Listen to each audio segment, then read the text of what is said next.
पहुंचते पहुंचते पीताम्बर निचोड़ना पड़ रहा है। अर्जुन बैठ गया और बैठकर भगवान के चरण पकड़ कर कहा, गोविंद, ये प्रश्न आप मुझसे करते हैं कि तू सो कैसे रहा है, तुझे नींद कैसे आ रही है? अरे जब मुझे ये मालूम है कि मुझे बचाने वाला बेचैन होकर जाग रहा है तो मुझे जागने की जरूरत क्या पड़ेगी, मैं तो चैन से सोवे सुख तुलसी भरोसे सीताराम, काहू के बल भजन है और काहू के आचार, व्यास भरोसे कुंवर के, भैया सोवत पाव पसार। आपने छोटे बच्चों को सोते देखा होगा, दोनों हाथ खोल देता है, दोनों पैर खोल देता है, सीधा ऐसे सोता है। चिंता करे माता पिता करे, कर्जा चुकाए माता पिता, बच्चे को तो जो मन करता है वही खिलौना खरीदवा लेता है। तो जो भगवान के समर्पित हो गए, भगवान उनके लिए करो सदा तिनके रखवारी, जिन्हें बालक राखे महतारी। लगभग युद्ध समाप्ति पर आ गया।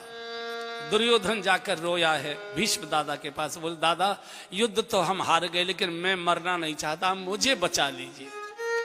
तो भीष्म दादा ने कहा ठीक है, पत्नी को कल सायंकाल भेजना, मैं जब संध्या करूं तो संध्या के समय भेजना, मैं उसे आशीर्वाद दे दूंगा, फिर 1000 अर्जुन भी तेरा कुछ नहीं बिगाड़ पाएगा। ये भी बात भगवान कृष्ण के पास तक पहुंच गई कि भीष्म दादा दुर्योधन की पत्नी को सौभाग्यवती भव का आशीर्वाद देने वाले। अब तो घबरा गए।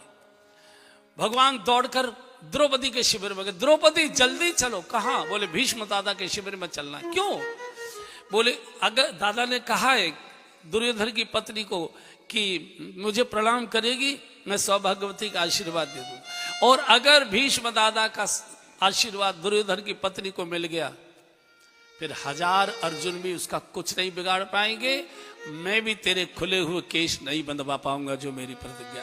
क्या करूं? बोले मेरे साथ चल। कहां? बोले भीष्म दादा के शिविर। अरे महाराज कैसी बात, दुश्मन का शिविर, चप्पे चप्पे पर पहरा। बोले इसकी चिंता तू मत कर। और भगवान खतरा उठाकर ले आए द्रौपदी को। भीष्म टेंट में बैठे, संध्या का समय था, साईं का। अंदर प्रवेश करा दे, बाहर सैंडल उतार गई थी वो अपने।